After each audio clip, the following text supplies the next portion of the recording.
Hello everyone, welcome to YouTube channel of Catalyst Center of Excellence. My name is Rupen Singh. I am Director of Catalyst Center of Excellence and Faculty of Life Sciences. आज मैं आपके साथ हूँ एक नए topic के साथ जो कि है use of molecular markers in Mendelian inheritance. ये एक एप्लीकेशन बेस्ड टॉपिक है। इस टॉपिक की सबसे खास बात क्या है कि इस टॉपिक से बहुत क्वेश्चंस आते हैं। 4 मार्क्स के भी आते हैं, 2 मार्क्स के भी आते हैं। चूँकि एक एप्लीकेशन बेस्ड टॉपिक है तो इस टॉपिक से रिलेटेड नॉलेज आपको जल्दी कहीं मिलती नहीं है। अगर आप जेनेटिक्स की बुक उठाएंगे तो आपको पेडिग्री एनालिसिस मिल जाएगी, लिंकेज मैपिंग मिल जाएगी, you will get idea about Mendelian inheritance.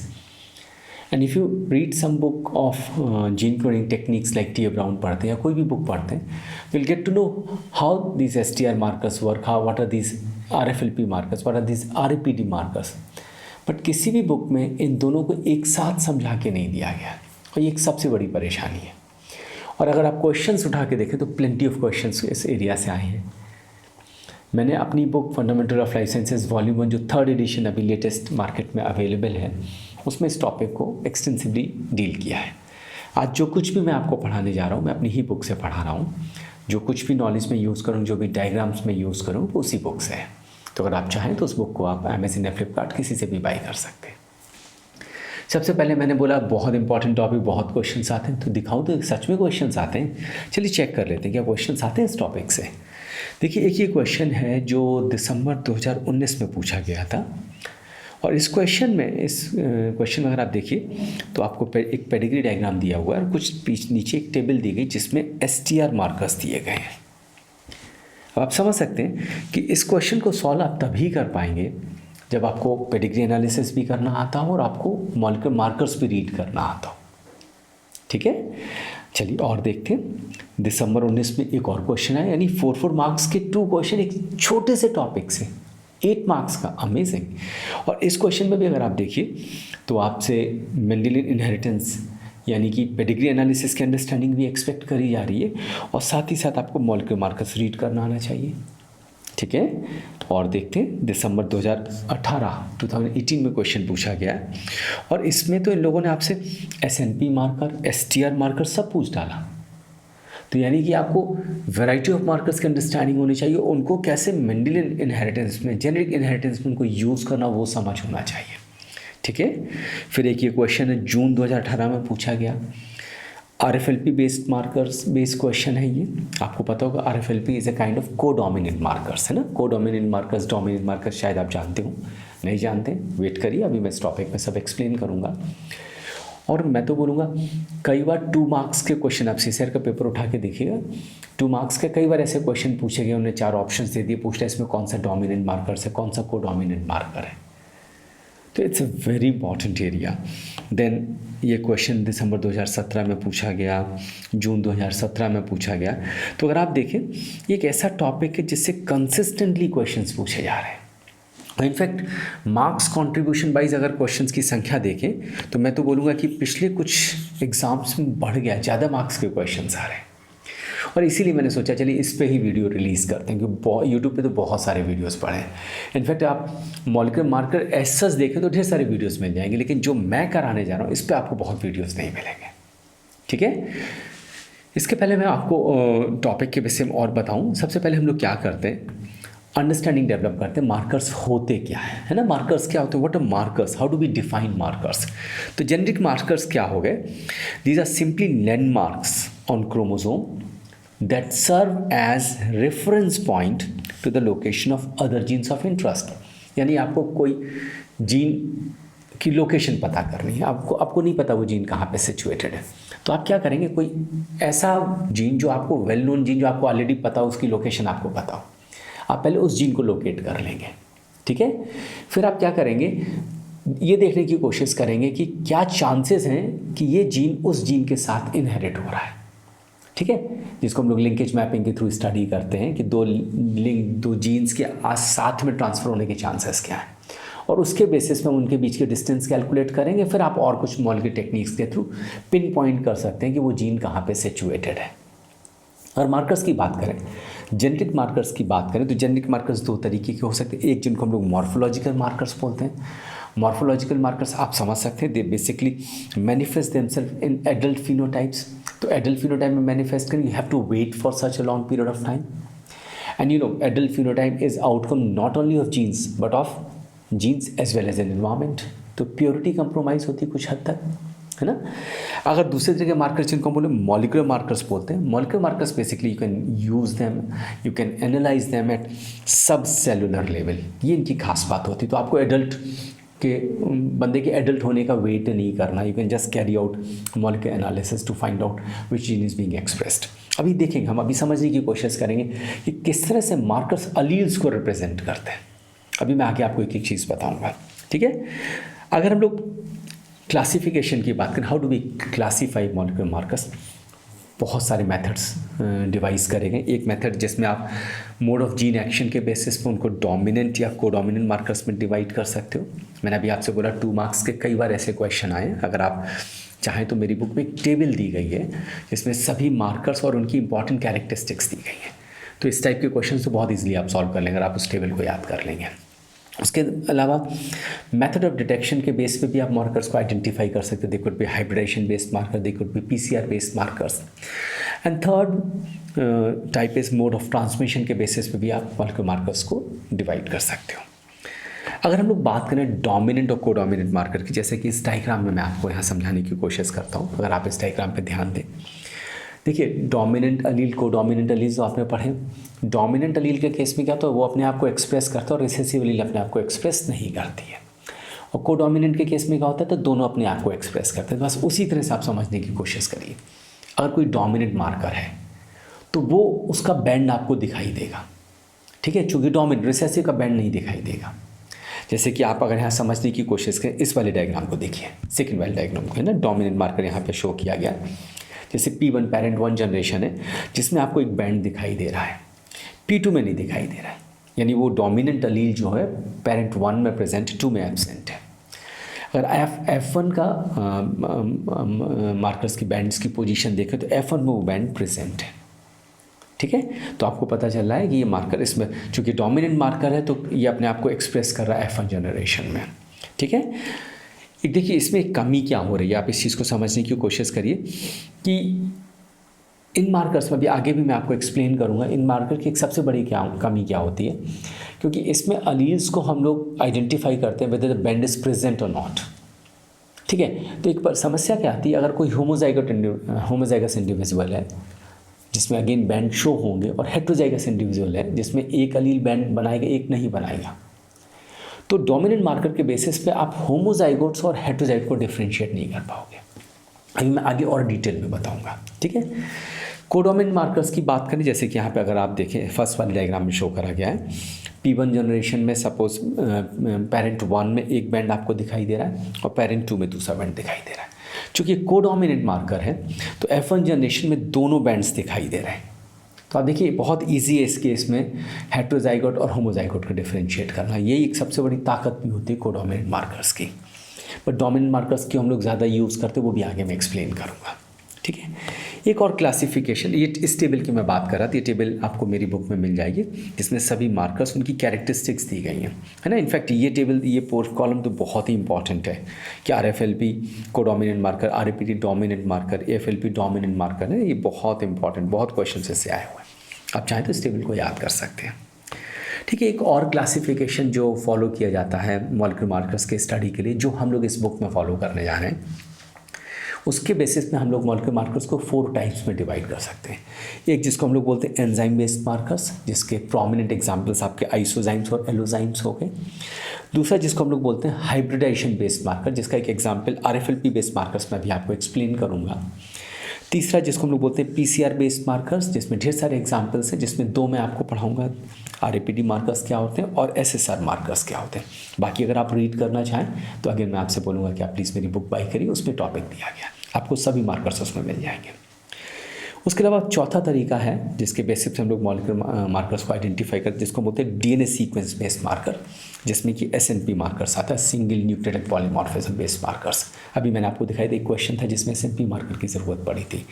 ये टॉपिक भी मैं भी आपको पढ़ाऊँगा. चलिए सबसे पहले शुरुआत करते हैं एंजाइम बेस्ड मार्कर्स की. देखिए सबसे commonly used enzyme based markers हैं जिनको हम लोग बोलते हैं एलोजाइम्स और आइसोजाइम्स. आप सबने पढ़े आइसोजाइम्स, है ना, बायोकेमिस्ट्री में सब लोग पढ़ते हैं, है ना। These are those enzyme which carry out same kind of function, but because they are coded by different genes, so if you run them on gel electrophoresis, they will form different bands because they are being coded by different genes, so they are having different DNA sequence, and that can be utilized to study diversity and different types of genes. Similarly, if we talk about allozymes, what are allozymes? Allozymes are the enzymes which are coded by different alleles of the same gene. Okay, and you know there are two alleles differ in some DNA nucleotides, and that will be evident if we are carrying out this allozyme variation. So it can be used to identify how many different types of alleles are present. Allelic variations की study के लिए आप इसको use कर सकते हो, ठीक है। एंजाइम बेस्ड मार्कर्स की अपनी कमियां भी अपनी फ़ायदे भी। एक सबसे बड़ी कमी क्या है कि बहुत ज़्यादा वैरायटी ऑफ आइसोजाइम्स और एलोजाइम्स अवेलेबल नहीं है, तो paucity of isozyme in plant is a big limitation. अगर हम लोग सेकंड बात बोलें कि जो isozymes they are sensitive to tissue type and age, अगर इसकी खास बात बोलें तो ये इनएक्सपेंसिव टेक्निक है, रिलेटिवली इजी टू यूज़ है, और इसीलिए बहुत सारी लैब्स में इस पर ढेर सारा काम हो रहा है, ठीक है। दूसरी तरह मार्कर्स की बात करें, मॉलिक्यूलर मार्कर्स की बात करें, जिनको हम लोग बोलते हैं हाइब्रिडाइजेशन बेस्ड मार्कर्स, यानी आप क्या करेंगे, इसमें आप डीएनए को हाइब्रिडाइज करेंगे मॉलिक्यूलर प्रोब्स के साथ और उसके बेसिस पे आइडेंटिफाई करेंगे। सबसे प्रोमिनेंट एग्जांपल इसका है जिसको हम लोग बोलते हैं आरएफएलपी, यानी रिस्ट्रिक्शन फ्रैगमेंट लेंथ पॉलीमॉर्फिज्म। नाम से ही पता चल रहा, आप क्या करें, रिस्ट्रिक्शन एंजाइम तो सबको पता है। रिस्ट्रिक्शन एंजाइम क्या होते हैं, they make cut in DNA based on their recognition sites. Okay, तो सपोज मान लिया आपने कोई एक डीएनए फ्रैगमेंट ले लिया, एक डीएनए सीक्वेंस ले लिया, and you mix it with some restriction enzyme. Depending upon the position of recognition site, that restriction enzyme will make cut in that DNA segment, and if you run it on gel, है ना, page पे अगर आप उसको run करते हो तो it will form bands of different sizes. Okay, and suppose अगर आपने दो डिफरेंट डीएनए स्ट्रैंड्स लिए तो ऑब्वियसली अगर उनमें वेरिएशंस हैं, variations could be because of point mutation for various reasons, तो वो वेरिएशंस एविडेंट हो जाएंगे जब आप उनके आरएफएलपी मैप पे स्टडी करोगे, क्योंकि बिकॉज ऑफ दोज म्यूटेशंस हो सकता है कुछ रिस्ट्रिक्शन साइट एक डीएनए में एबॉलिश होंगी, दूसरे में अवेलेबल हो। तो अगर कोई रिस्ट्रिक्शन साइट एबॉलिश हो जाएगी तो वहाँ पे वो रिस्ट्रिक्शन एंजाइम कट नहीं कर पाएगा। तो अगर आप दोनों डीएनए का बैंड्स की एनालिसिस करोगे तो उसमें डिफरेंस होगा। ओके, आप इसको अलील्स के फॉर्म में समझने की कोशिश करो। सपोज मैंने कोई एक जीन ले लिया, ठीक है, आप इस एग्जाम्पल को समझिए। कोई एक जीन है जिसके दो अलील हैं, एक कैपिटल ए अलील और एक स्मॉल ए अलील है, ठीक है। सपोज फॉर एग्जांपल हम मान के चलें कि कैपिटल ए अलील में वो क्लीवेज साइट प्रेजेंट है जिस पर रिस्ट्रिक्शन एंजाइम कट कर पा रहा है। तो जो रिस्ट्रिक्शन एंजाइम कट कर पाएगा तो जो फ्रैगमेंट है अलील है उसमें दो स्मॉल फ्रैगमेंट्स बनेंगे। स्मॉल फ्रैगमेंट आप भी जानते हो जेल पे तेज़ी से रन करेगा तो it will make a small band further away from the well. दूसरा अलील जिसको हम लोग स्मॉल ए से डिनोट कर रहे हैं, इसमें सपोज वो साइट एबॉलिश हो गई है। If that site has been abolished, now restriction enzyme will not be able to make a cut in this particular allele, and therefore you'll get one bigger band, bigger DNA fragment, so it will move slowly, है ना। तो इसलिए towards the well आपको ये band मिल जाएगा, and you see the position of these bands are entirely different। जो छोटा fragment था तो farther away from the well उसका band मिल रहा है, ये बड़ा fragment था slowly move कर रहा था तो it is closer to the well। Based on these two alleles, तीन तरह के जीनोटाइप्स हो सकते हैं, है ना। Homozygous capital A, heterozygous capital A, homozygous small A. चूँकि अलील्स कैसे प्रेजेंट उसी बेसिस पे बैंड्स हो जाएंगे। चूँकि इसमें दोनों होमोजाइगस कैपिटल ए में दो कैपिटल ए अलील्स प्रेजेंट हैं, you will get one bigger band which is again away from the band because it is the cleavage site is present in this particular allele। अगर हम लोग heterozygous capital ए small ए की बात करें तो इस case में देखिए एक अलील पे क्लीवेज होगा, दूसरे पे नहीं होगा। तो जिसमें क्लीवेज होगा उसका एक अलग बैंड बनेगा विच will B farther away from the well, और जिसमें क्लीवेज नहीं हो पाएगी स्मॉल ए अलील उसका टूवर्ड्स द वेल आपको बैंड देखने को मिलेगा। तो you get two different bands. Homozygous में अगेन आपको एक बैंड मिलेगा which will be closer to the well. अब देखिए यहाँ पे बहुत इजी है होमोजाइगस और हेटेरोजाइगस को डिफरेंशिएट कर पाना, क्योंकि हेटेरोजाइगस में आपको दो बैंड्स एविडेंट हो रहे हैं, है ना। क्योंकि दोनों अलील्स अपने आप को बैंड्स के फॉर्म में शो कर रहे हैं, इसलिए हमने इस टाइप के मार्कर्स को क्या बोलते हैं, कोडोमिनेंट मार्कर्स बोलते हैं। दोनों एलील्स अपने आप को एक्सप्रेस कर पा रहे हैं, ठीक है। तो RFLP marker is a kind of codominant markers, दोनों एलील्स आपको दिखाई दे रहे हैं, ठीक है। इसी तरह से अगर हम लोग नेक्स्ट टाइप ऑफ मार्कर्स की बात करें जिसमें PCR बेस्ड मार्कर्स आते हैं। PCR आप जानते हो, कैरिमोलिस ने इसकी डिस्कवरी करी। इस टेक्निक में करते हैं क्या, DNA फ्रैगमेंट्स का आप एम्प्लीफिकेशन करते हो बाय यूटिलाइजिंग सम प्राइमर्स। वो प्राइमर्स क्या है, पर्टिकुलर लोकेशन पे बाइंड करके आप उसके बीच के फ्रैगमेंट का एम्प्लीफिकेशन करते हो। ऑटोमेटेड टेक्निक है, बहुत ईजी हो गई लाइफ PCR की डिस्कवरी के बाद, ठीक है। तो PCR बेस्ड मेथड है जिसको हम लोग बोलते हैं RAPD, randomly amplified polymorphic DNA। Again a very simple technique. मैं टेक्निक में नहीं जा रहा हूँ, मैं इसको अलील्स के फॉर्म में प्रेजेंट करने की कोशिश कर रहा हूँ। देखिए, अगर हम मान के चलें आपके पास दो अलील्स हैं, कोई एक जीन है उसके दो अलील हैं, ठीक है, कैपिटल NA और स्मॉल a। फिर उसी एग्जाम्पल से अगर मैं आपको एक्सप्लेन करने की कोशिश करूँ तो ऑब्वियसली इन अलील्स में कोई ना कोई तो डिफरेंस होगा, that is why they are expressing different phenotypes. Suppose capital A allele में जो DNA फ्रैगमेंट आपने, जो कैपिटल A अलील का फ्रैगमेंट है, उसमें वो प्राइमर्स सही दूरी पे बाइंड करके बीच के फ्रैगमेंट का एम्प्लीफिकेशन कर पा रहे हैं, ठीक है। और स्मॉल a अलील में because of some change in nucleotide sequence primers bind नहीं हो पा रहे और एम्प्लीफिकेशन नहीं कर पा रहे हैं। डिफरेंस समझिए, कैपिटल A अलील में एम्प्लीफिकेशन हो पा रहा है, स्मॉल a में नहीं हो रहा है। तो जिसमें एम्प्लीफिकेशन होगा उसमें बैंड का फॉर्मेशन होगा, और जिसमें एम्प्लीफिकेशन नहीं हो रहा उसमें बैंड नहीं बनेगा। तो प्रेजेंस और एब्सेंस ऑफ बैंड के बेसिस में हम दो तरह के जीनो अलील्स को आइडेंटिफाई कर सकते हैं, एक जिसको हम बोलेंगे प्लस अलील और एक जिसको हम बोलेंगे माइनस अलील। उन तीन अलील्स के बेसिस पे तीन जीनोटाइप्स हो सकते हैं, plus plus, plus minus and minus minus. अब समझने की कोशिश करिए। देखिए यहाँ पे सिचुएशन का या तो बैंड मिलना है या बैंड नहीं मिलना है, ठीक है। बीच की सिचुएशन नहीं, दो बैंड मिलने वो नहीं पॉसिबल, जैसा कि आपका भी RFLP के केस में हो रहा था। तो इसमें क्या होगा कि आपको जो होमोजाइगस कैपिटल A कैपिटल उसमें भी बैंड मिलेगा, heterozygous capital A small a उसमें भी बैंड मिलेगा, स्मॉल a स्मॉल वाले होमोजाइगस में आपको बैंड नहीं मिलेगा, ठीक है। तो इस मेथड का फ़ायदा क्या हो, फ़ायदा तो ये कि ऑटोमेटेड मेथड है, बहुत क्विकली आप इसको कैरी आउट कर सकते हो।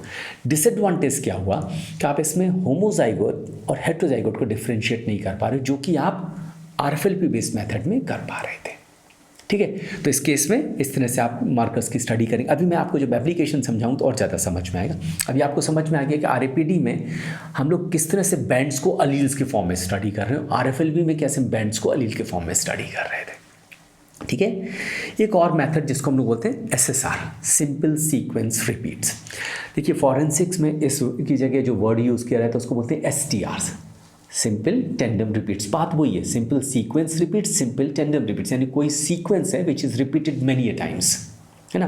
अगर आप ह्यूमन जीनोम की एनालिसिस करें तो ढेर सारे sequence which are repeated many a times, like AC sequence 80,000 times करीब रिपीट होता है, ओके। ये डाइन्यूक्लियोटाइड रिपीट्स है, ट्राइन्यूक्लियोटाइड रिपीट्स में लाइक ACT 580 टाइम्स है ना। अगर आप देखें AAT 11,000 टाइम्स रिपीट हो रहा है। So they are very dinucleotide nucleotide sequence, trinucleotide sequence which are repeated many a times. आप कर क्या सकते हैं, जहाँ पे रिपीटिशन हो रहा है, अगर आप कोई ऐसा एंजाइम के थ्रू उनके फ्लैंकिंग जहाँ पे वो टेंडम रिपीट्स खत्म हो रहे वहाँ पे कट करें तो आपको डिफरेंट टाइप के फ्रेगमेंट्स मिलेंगे based on how many times that repeat has been, that sequence has been repeated, okay. आप समझ रहे हैं ना, वो टेंडम रिपीट जो है, जो रिपीट हो रही है सीक्वेंस, उसके कितने सीक्वेंस अवेलेबल हैं वो डिसाइड करेगा length of the tandem repeat, है ना। लाइक अगर आप इस डायग्राम से समझने की कोशिश करें, इस वाले केस में लाइक जो भी कोई भी रिपीट सीक्वेंस अगर एक बार रिपीटेड है तो जब आप इसके फ्लैंकिंग एरियाज़ को रिस्ट्रिक्शन एंजाइम से कट करोगे तो छोटा फ्रेगमेंट मिलेगा which will run faster, so it will be away from the well, और आपको एक यहाँ पे बैंड देखने को मिल रहा है। दूसरे वाले डायग्राम देखिए, दो टेंडम रिपीट्स हैं, साइज थोड़ा सा बढ़ गया, थोड़ा स्लोली मूव कर रहा है। तीसरे में 3 टेंडम रिपीट्स हैं, फोर्थ में, तो depending upon how many tandem repeats are present there will be specific band if you make cuts and run on gel, and just by identifying those bands you can identify the alleles, बात समझ रहे हैं? क्योंकि हर बंदे में अलग अलग number of repeats होंगे, तो आप इस तरह से मल्टीपल अलील्स को आइडेंटिफाई कर सकते हो। किसी में 4, किसी में 5, किसी में 6 टाइम रिपीटेड होगा। तो आप इस तरह की एनालिसिस को भी यूज़ कर सकते हो। अभी आगे हम लोग देखेंगे कि कैसे STR एनालिसिस किनशिप एनालिसिस में यूज़ होती है, कैसे हम लोग इसको यूज़ कर सकते हैं फॉरेंसिक्स में, है ना। किसी ने किसी का मर्डर किया, क्राइम सीन पे, वहाँ पे हमें DNA मिला, उसमें हम इसको यूटिलाइज़ कर सकते हैं। देखिए SSR STR का एक सबसे खास बात क्या होती है, क्यों हम इसको एक्सटेंसिवली यूज़ करते हैं? पहला, they are abundant in human beings, बहुत कॉमन है। दूसरा, दे आर हाईली पॉलीमॉर्फिक क्योंकि number of sequence can change, क्योंकि there is no evolutionary pressure to maintain the number of these sequences, so this numbers can change. एक बंदे में 2 हैं तो किसी में 3 है, किसी में 4 है। So this polymorphic nature can provide uniqueness, क्योंकि वो बंदा जिसकी आप स्टडी कर रहे हो सकता है वो नंबर यूनिक हो, उसमें केवल पाया जा रहा हो और आसपास किसी में वो नंबर्स नहीं मिले। और अगर आप नंबर ऑफ STRs इंक्रीज कर लो तो रिजल्ट ऑब्टेनमेंट आपका और भी ज़्यादा इंपॉर्टेंट हो जाता है, और ज़्यादा फिडल हो जाता है, और ज़्यादा ट्रू हो जाता है। अभी आगे मैं आपको इस चीज़ को और एक्सप्लेन करूँगा, ठीक है। एक और चीज़, जैसे मैंने बोला, अभी मैंने आपको इस टेबल में दिखाया था, how many times this dinucleotide trinucleotide have been repeated, that will decide the size of the tandem repeats. उसके अलावा देखिए SSR जो मार्कर्स हैं या STR जिनको हम लोग बोलते हैं, इनमें नंबर ऑफ जो सीक्वेंसेस हैं वो छोटे होते हैं, 2 से 9 न्यूक्लियोटाइड हम मान के चलते हैं। तो चूँकि नंबर ऑफ न्यूक्लियोटाइड्स कम है तो चांसेस ऑफ रेपिटेशन ज़्यादा होते हैं। जैसे देखिए साइज़ बढ़ता जाएगा उसके रिपीटिंग यूनिट्स की संख्या कम होती चली जाएगी, क्योंकि चांसेस कम होते जाएंगे सेम रिपीट आपको मल्टीपल टाइम्स मिले, है ना। तो अगर आप 2 से 9 तक है हम उसको SSR बोलते हैं, और 10 to 16 न्यूक्लियोटाइड्स अगर प्रेजेंट उस रिपीटेड सीक्वेंस में तो उसको हम लोग क्या बोलते हैं, VNTR, that is variable number of tandem repeats. और ऐसे सीक्वेंस की संख्या कम होगी, रिपीटिंग जो यूनिट्स की संख्या कम होगी। तो संख्या कम होने की मतलब क्या हो गया कि यूनिकनेस ज़्यादा होगी, और यूनिकनेस ज़्यादा होगी इसी वजह से, क्योंकि जिस भी बंदे में पाए जाएंगे वो लिमिटेड पाए जाएंगे, है ना। किसी में 1 मिलेगा, किसी में दूसरे में कुछ और मिलेगा, तो आप बहुत ईजिली आइडेंटिफाई कर सकते हो ये इस बंदे का सीक्वेंस है। और इसी वजह से VNTR को बहुत ज़्यादा यूज़ किया जाता है, जिसको हम लोग बोलते हैं ना, बहुत कॉमनली यूज़ करते हैं DNA फिंगरप्रिंटिंग, है ना। DNA फिंगरप्रिंटिंग क्या है? VNTR के बेसिस पे आप DNA प्रोफाइलिंग करते हो, ठीक है। मैंने बार बार बोला कि मैं इस टॉपिक में, इस वीडियो में आपको बिल्कुल भी मॉलिक्यूलर टेक्निक्स नहीं बताने जा रहा हूँ। मेरा एम्फेसिस है कि कैसे इन टेक्निक्स को हम लोग जेनेटिक स्टडीज़ में यूज़ कर सकते हैं। चलिए अब बात करते हैं DNA सीक्वेंस बेस्ड मार्कर्स में, जिसका सबसे प्रोमिनेंट एग्जाम्पल है जिसको हम बोलते हैं सिंगल न्यूक्लियोटाइड पॉलीमॉर्फिज्म। नाम से ही पता चला एक सिंगल न्यूक्लियोटाइड चेंज होता है। जैसे मान लिया आपने कोई एक DNA पॉपुलेशन लिया, उसमें एक पर्टिकुलर स्पॉट पे मान लिए TA बेस पेयर प्रेजेंट है, ठीक है। और दूसरा आपने उसी पॉपुलेशन में कोई दूसरा फ्रेगमेंट उठाया जहाँ पे TA की वजह CG प्रेजेंट है, तो देखिए एक सिंगल न्यूक्लियोटाइड चेंज हो गया। इस तरह के चेंजेस को हम लोग बोलते हैं सिंगल न्यूक्लियोटाइड पॉलीमॉर्फिज्म, जिसको हम लोग SNP प्रोनाउंस करते हैं, SNPs, ठीक है। SNPs के बेसिस पे अगर आप अलील्स के फॉर्म में इसको स्टडी करना चाहें तो 3 तरह के जीनोटाइप्स पॉसिबल हैं। पहला, जिसमें दोनों होमोलोगस पेयर्स पे TA प्रेजेंट है, दूसरा जिसमें दोनों होमोलोगस पेयर पे CG प्रेजेंट है, और तीसरा हेटेरोजाइगस जिसमें एक होमोलोगस पेयर पे TA प्रेजेंट होगा, दूसरे पे CG प्रेजेंट होगा, ठीक है। आप कैसे इस टाइप के जीनोटाइप्स को स्टडी करेंगे? देखिए इस टाइप के SNP पॉलीमॉर्फिज्म को स्टडी करेंगे हम लोग क्या करते हैं, DNA माइक्रो एरे का यूज़ करते हैं। आपको पता है DNA माइक्रो एरे क्या होता है? स्मॉल पोस्टेज साइज़ की, स्टेम साइज़ की ग्लास स्लाइड्स होती हैं जिसमें ढेर सारे छोटे छोटे टाइनी स्पॉट्स होते हैं, और इन स्पॉट्स में ढेर सारे DNA फ्रैगमेंट्स प्रेजेंट होते हैं, यूनिक DNA फ्रैगमेंट्स प्रेजेंट होते हैं जो बाइंड कर सकते हैं अगर उनसे मिलता हुआ उनका कॉम्प्लीमेंट्री DNA सेगमेंट उनको कहीं पे मिलेगा, उसे बाइंड कर सकते हैं, ठीक है। तो सपोज़ एक सिनेरियो ले लेते हैं, मान लिया आपके पास एक होमोलोगस पेयर जिसमें TA प्रेजेंट है, ठीक है, और एक होमोलोगस पेयर जिसमें CG प्रेजेंट है, ठीक है। आपने उनको सेपरेट कर दिया उन फ्रैगमेंट्स को, DNA फ्रैगमेंट्स को, और SNP चिप पे एक्सपोज कर दिया।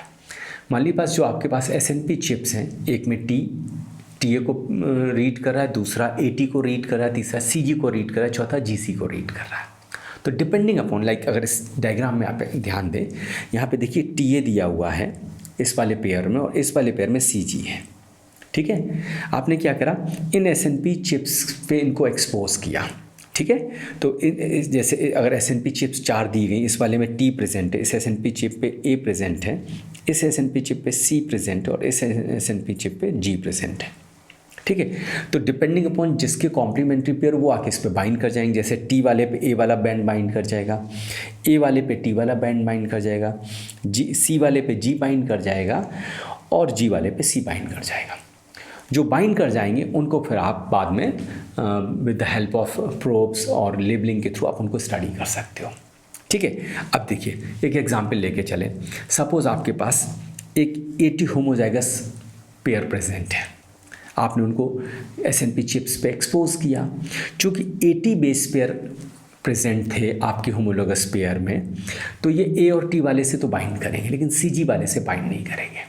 ठीक है, तो अगर आप जब इनकी हाइब्रिडेशन के बाद इसकी स्टडी करने की कोशिश करोगे तो जो फ्लोरेसेंस पैटर्न मिलेगा वो एटी के लिए मिलेगा, सीजी के लिए नहीं मिलेगा, जैसे कि आपको यहाँ पे दिखाई दे रहा है, इसमें नहीं दिखाई दे रहा है। ठीक है, दूसरा आपने मान लिया सीजी होमोलोगस पेयर ले लिया, तो ऑब्वियसली सीजी वाला सीजी से बाइंड करेगा, तो आपको फ्लोरेसेंस किस में मिलेगी, सीजी वाले में मिलेगी, एटी वाले में नहीं मिलेगी। और अगर आपके पास हेट्रोजाइगस एटी जीसी दोनों प्रेजेंट है तो उस केस में चूँकि चारों तरह के उस पर बाइंड कर सकेंगे, तो आप देखिए सभी में बाइंडिंग हो रही है। तो just by looking at which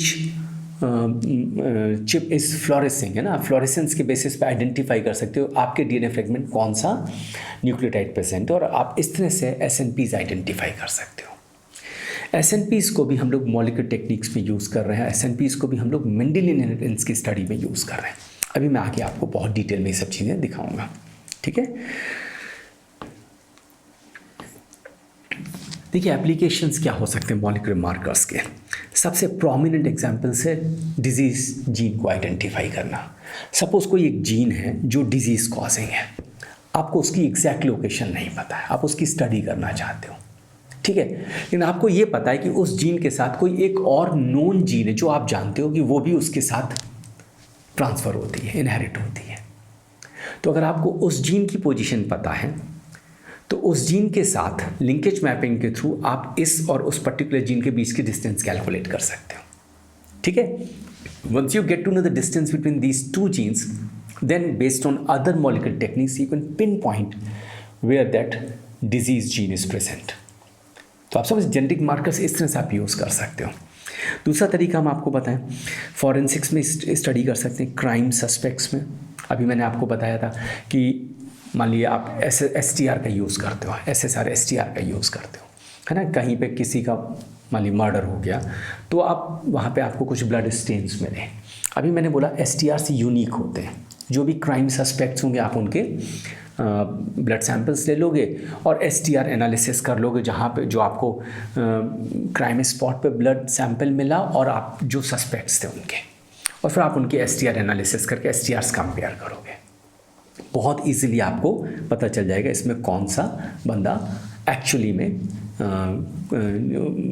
reason है जिसने क्राइम कॉज किया, कौन सा बंदा सस्पेक्ट ना हो कि एक्चुअली में ही इज़ द क्रिमिनल। बहुत इजी हो जाएगा। अगर आप करंट मेथडोलॉजी देखें जिसको हम लोग कोडेस बोलते हैं, कॉम्बाइंड डीएनए इंडेक्स सिस्टम, ये basically 13 different types of STR use कर रही है। आप सोचिए अगर 13 डिफरेंट टाइप्स ऑफ STR अगर आप यूज़ कर लो तो उस अगर 13 एक साथ यूज़ करते हो, आप समझ लीजिए सेम STR के रिपीट होने की प्रोबेबिलिटी मालूम क्या होगी, 1 in 10⁻15। यानी इतने लोगों के बाद जाके वो 13 STR रिपीट हो पाएंगे। टोटल ह्यूमन पॉपुलेशन 6 बिलियन के आसपास है। तो आप समझ सकते हैं कि पॉसिबिलिटी नहीं, अगर आप इतने सारे STR यूज़ कर लो तो इनसे जो डेटा आएगा वो बहुत ही ट्रूथफुल होगा, उसमें कोई डाउट नहीं हो सकता। इसी तरह से STR एनालिसिस को हम लोग यूज़ कर सकते हैं किनशिप स्टडीज़ के लिए। किनशिप स्टडीज़ का मतलब क्या हुआ, ये जानने की कोशिश कर सकते हैं कौन किसका पेरेंट है, कौन किसकी प्रोजेनी है।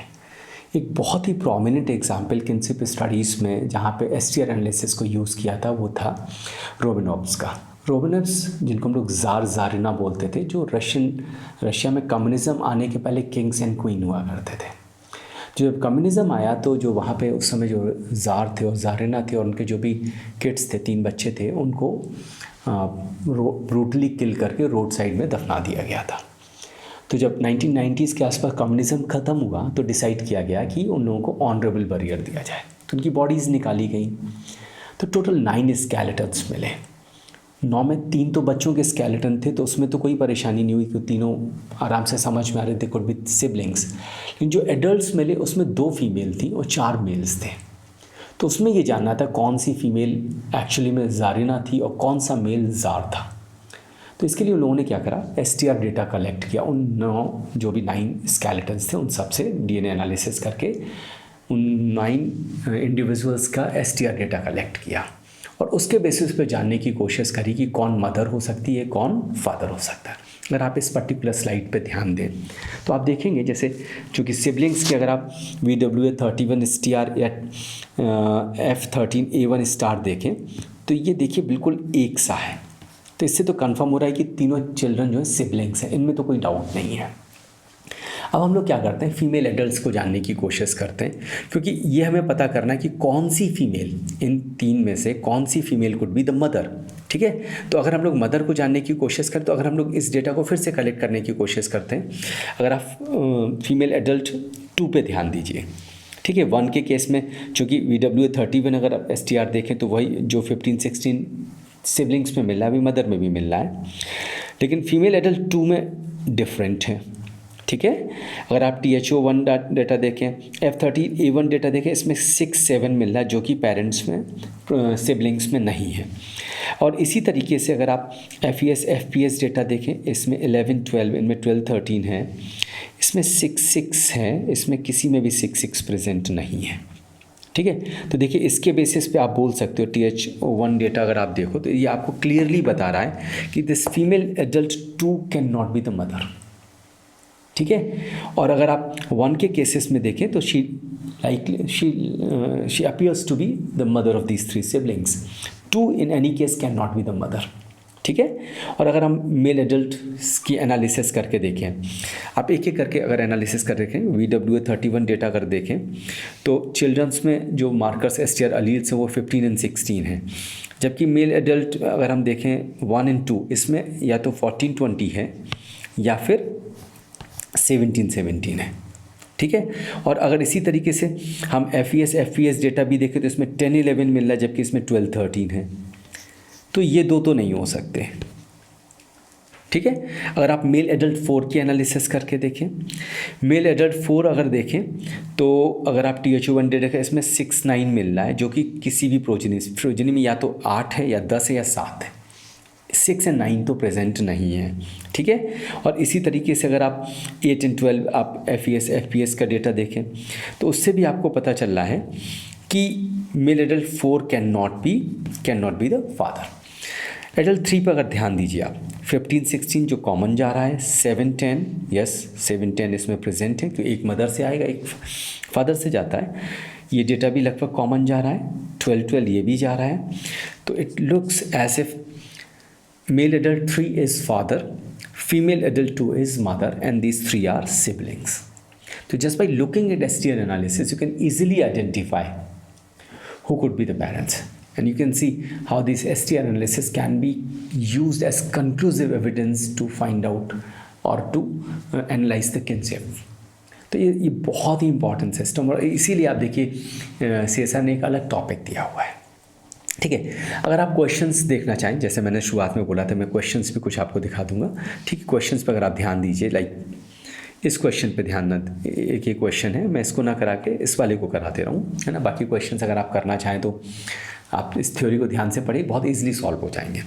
चलिए इस क्वेश्चन को ज़रा करके देखते हैं, इसमें है क्या। इस क्वेश्चन को सॉल्व करने के लिए एक ज़रूरी है, पहले हम लोग इस चीज़ को समझ लें कि अभी मैंने बोला इस क्वेश्चन को सॉल्व करने में आपको लोड स्कोर की भी ज़रूरत पड़ती है ना। एक छोटी सी इन्फॉर्मेशन जो अगेन मेरी बुक में दी गई है वो मैं यहाँ पहले नोट डाउन कर दे रहा हूँ। देखिए, लोड स्कोर अगर 3 और हायर होता है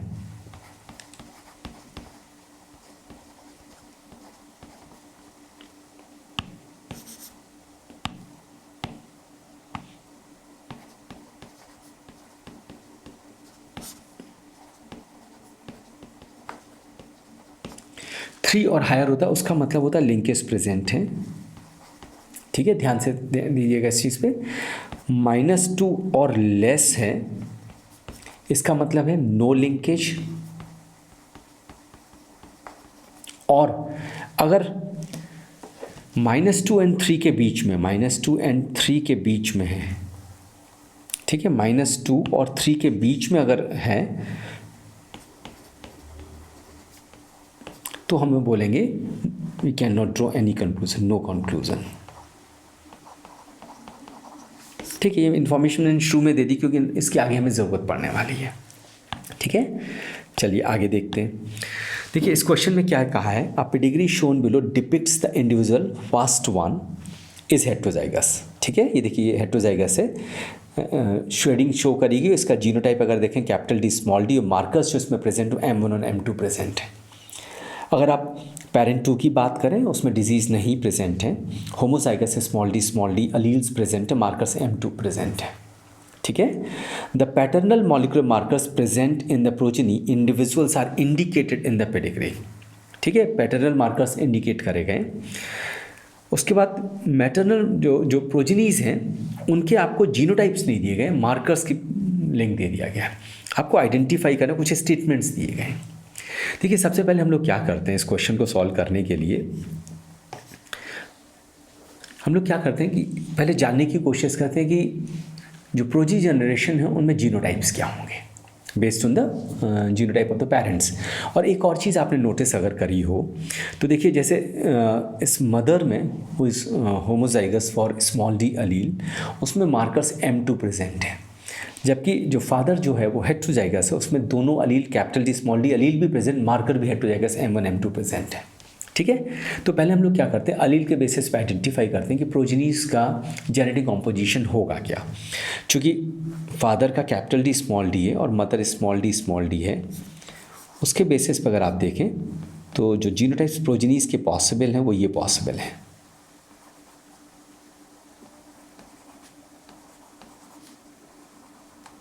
ठीक है, चूँकि मदर स्मॉल डी थी, इधर मैंने दिखाया, और father capital D small D था, इधर शो किया। इसके बेसिस पे 4 जीनोटाइप्स पॉसिबल हैं। जो आपको इस डायग्राम में दिख रहा है कि स्मॉल डी के साथ M2 मार्कर जा रहा है, कैपिटल डी स्मॉल डी इधर है तो M1 M2 है, लेकिन यहाँ पे आपको दिखाई दे रहा है स्मॉल डी के साथ M2 जा रहा है। ठीक है, चलिए अब क्या करते हैं, जिन लोगों में डिजीज़ है, हम मान के चलें डिजीज़ डोमिनेंट जीन की वजह से हो रहा है, जिन लोगों में डिजीज़ प्रेजेंट है उनका उनका जो जीनोटाइप वो कैपिटल डी स्मॉल डी होगा। ठीक है, तो हम जीनोटाइप्स लिख देते हैं, capital D small D, capital D small D, capital D small D, capital D small D. और जो लोग नॉर्मल हैं, जिनमें डिजीज़ शो नहीं कर रही है, उनका जीनोटाइप क्या हो गया, स्मॉल डी। ठीक है, जो हमको दिख रहा है वो मैंने नोट डाउन कर दिया। ठीक है, अब जरा आप मार्कर्स और जीनोटाइप्स की एनालिसिस करिए। देखिए अभी आपने नोटिस किया जब स्मॉल डी प्रेजेंट है तो मार्कर M2 प्रेजेंट है। ठीक है, आपको यहाँ दिखाई दे रहा है small D present, marker M2 present है। ठीक है, अब जरा आप यहाँ पे स्टडी करने की कोशिश करिए। जैसे कि पहले वाले में कैपिटल डी स्मॉल डी, तो आपको मार्कर M1 दिखाई दे रहा है। सेकेंड वाले में अगर आप देखिए स्मॉल डी प्रेजेंट है लेकिन मार्कर M1 प्रेजेंट है। स्मॉल डी के साथ मार्कर कौन सा जाना था, M2 जाना था, तो ये एक रिकॉम्बिनेंट प्रेजेंट हो गया। ठीक है, third is okay, fourth is okay, है ना। देखिए स्मॉल डी के साथ M2 दैट इज़ रिक्वायर्ड। ठीक है, फिफ्थ भी ठीक है, सिक्स भी ठीक है, 7 भी ठीक है, 8th में ठीक है ना। देखिए 8th में स्मॉल डी के साथ M2 जा रहा है, 9th में अगर आप देखिए स्मॉल डी के साथ M1 आ गया है ना। तो ये अगेन रिकॉम्बिनेंस हो गए जो अभी तक मेरे को दिखाई दे रहा है। ठीक है, अब जरा स्टेटमेंट्स पे ध्यान देते हैं। पहला स्टेटमेंट बोलता है the two loci capital D small d, the two loci capital D oblique small d and M1 oblique M2 appears to be linked. आपको दिखाई दे रहा है आउट ऑफ 10 इंडिविजुअल्स 8 में आपको दिखाई दे रहा है कि अगर स्मॉल डी जा रहा है तो M2 जा रहा है, आपको 8 में ही दिखाई दे रहा है। तो इट लुक्स एज इफ या कैपिटल डी स्मॉल डी जा रहा है तो M1 M2 M1 जा रहा है, तो it appears as if they are linked. तो ये स्टेटमेंट तो ठीक लग रहा है। ठीक है, दूसरे स्टेटमेंट पे ध्यान दीजिए, the recombination frequency between the two loci is. अगर रिकॉम्बिनेशन फ्रीक्वेंसी आपको निकालने को कहा जाए तो आप इस चीज़ को समझने की कोशिश करिए। Out of this 10 individuals 2 are showing recombinations, है ना। तो out of 10 2 are recombinant. Recombinant frequency क्या होगी, 2/10 × 100, है ना, यानी 20%। ठीक है, तो ये भी सही है। बी स्टेटमेंट भी सही है। C statement, the lod score comes out to be 3 then it ensures that the two loci are independently assorting. ठीक है, देखिए अगर 3 और हायर उसका मतलब लिंकेज होता, ना कि इंडिपेंडेंटली असॉर्टिंग कि लिंकेज नहीं हो रहा। ठीक है, 3 और हायर का मतलब क्या था, लिंकेज हो रहा है, तो ये स्टेटमेंट गलत है। If LOD score is less than 1 would have ensured that two loci are linked, no, ये स्टेटमेंट भी गलत है। लिंकेज के लिए 3 या हायर का लोड स्कोर होना चाहिए, तो ये दोनों स्टेटमेंट गलत हैं। ए और बी स्टेटमेंट सही है, इसका मतलब आपका सी ऑप्शन सही हो गया। ठीक है, तो इस तरह से बहुत इजी क्वेश्चन है। आगे और मैं एक आध क्वेश्चन और आपको करा देता हूँ। इस क्वेश्चन पर अगर ध्यान दीजिए आप। ठीक है, इस क्वेश्चन में करना क्या है, आपको SNP STR markers autosomal mitochondrial based markers दिए गए 4 इंडिविजुअल्स के, और आपको आइडेंटिफाई करना इन 4 में कौन से 2 पेरेंट हैं और कौन से 2 प्रोजेनीज हैं, ये आपको आइडेंटिफाई करना है। ठीक है, ऑप्शंस पे देखते हैं जरा क्या है। जैसे पहला ऑप्शन देखिए, इंडिविजुअल ए एंड डी, क्या ए और डी पेरेंट हो सकते हैं? अगर आप ऑटोसोमल मार्कर्स पे ध्यान दें, लाइक SNP मार्कर देखें, इनके SNP मार्कर ए और डी के CC हैं। ठीक है, जबकि प्रोजेनी में G आ रहा है ना। और आप देखिए सिंपल पनेट बना के देखें तो सभी प्रोजेनी CC वाले होने चाहिए थे, प्रोजेनी CG कैसे हो गए? तो ये तो नहीं हो सकता ऑप्शन। बात समझ में आ रही है? चलिए ऑप्शन सी को देख लेते हैं एक बार, बी एंड सी। अगर हम बी और सी को पेरेंट मान लें, ठीक है, तो अगर आप SNP2 देखिए, दोनों पेरेंट में अगर ए है तो प्रोजेनी में जी कैसे आ गया? तो ये भी नहीं हो सकता। ठीक है, इंडिविजुअल सी एंड डी को देख लेते हैं, अगर इन दोनों को हम पेरेंट्स मान के चलें। ठीक है, इन दोनों को पेरेंट्स देखिए, इस वाले केस में देखिए, अगर 14 14 ले लें, ठीक है, तो किसी भी प्रोजेनी में 12 कैसे आ जाएगा? यानी ये भी नहीं हो सकता। ठीक है, इसको देख लेते हैं ए एंड सी। ठीक है, ए और सी को अगर देखें, सी जी इस वाले केस में भी आ जा रहा है, इधर उठा के देख लें, 13 12, ठीक है, 14 13, तो देखिए ये सब निकल आ रहे हैं, 13 14 12 14 13 13, ये सॉल्व हो जा रहा है। इधर भी सॉल्व हो जा रहा है, अगर ये मान के चल रहे हैं, ये मान के चल रहे हैं, तो ये भी निकल आ रहा है। तो इसका करेक्ट आंसर क्या होगा?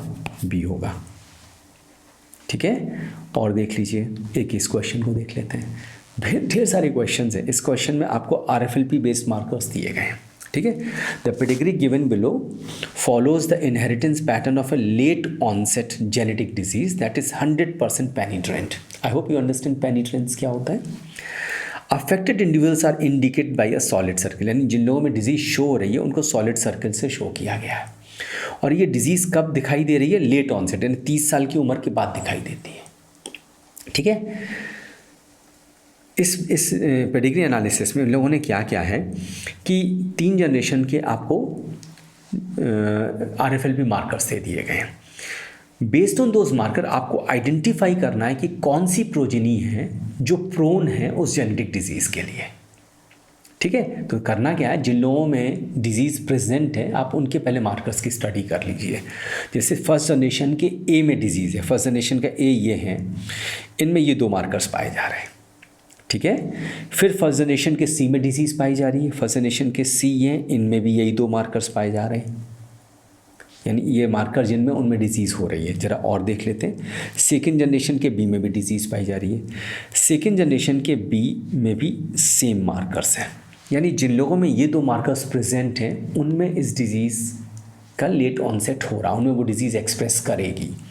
अब हम क्या करते हैं, चारों प्रोजेनीज़ की एनालिसिस कर लेते हैं। और आप इन चारों प्रोजेनीज़ के बैंड्स देखें तो इसमें ये 2 प्रोजेनीज़ हैं जिनमें सेम बैंड आपको देखने को मिल रहा है। ठीक है, कौन से? Third B and third D, यानी third B and third D में पॉसिबिलिटी है कि डिजीज़ आगे एक्सप्रेस करेगी अपने आप को। ठीक है, तो which grandchildren will be affected by the disease after attaining the age of 30 years? तो कौन सा ऑप्शन हो जाएगा? Third B and third D. ठीक है, यानी D is the correct answer. Third B and third D is the correct answer. ठीक है, तो ऐसे बहुत सारे क्वेश्चंस हैं जहाँ पे आपको मार्कर्स की भी नॉलेज चाहिए और जेनेटिक्स की, मेंडेलियन इनहेरिटेंस की भी नॉलेज चाहिए। ठीक है, मैं रिकमेंड करूँगा अगर आप मेरी इस बुक को fundamental of life sciences volume 1 3rd edition को बाई करेंगे तो ये सब टॉपिक आपको खूब डिटेल में मिलेंगे।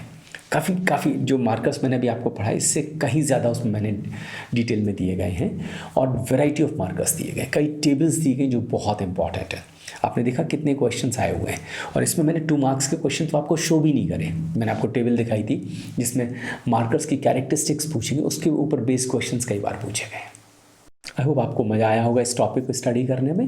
अगर आप इस टाइप के और वीडियोस देखना चाहते हैं तो हमारे चैनल को ज़रूर सब्सक्राइब करिए, इस वीडियो को ज़रूर लाइक करिएगा। मैं बहुत जल्द कुछ नए टॉपिक के साथ आपके सामने आऊँगा। कोशिश करूँगा कि आपको इसी तरह से एंटरटेन करता रहूँ, कुछ नए नए टॉपिक्स पढ़ाता रहूँ जो CSIR नेट एग्जामिनेशन को क्वालिफाई करने में आपकी हेल्प कर सकें। तो प्लीज़ हमारे चैनल को ज़रूर सब्सक्राइब करिएगा, इस वीडियो को ज़रूर लाइक करिएगा। जब तक नया वीडियो नहीं आता तब तक इस वीडियो को एंजॉय करिए। Bye bye from my side, bye bye.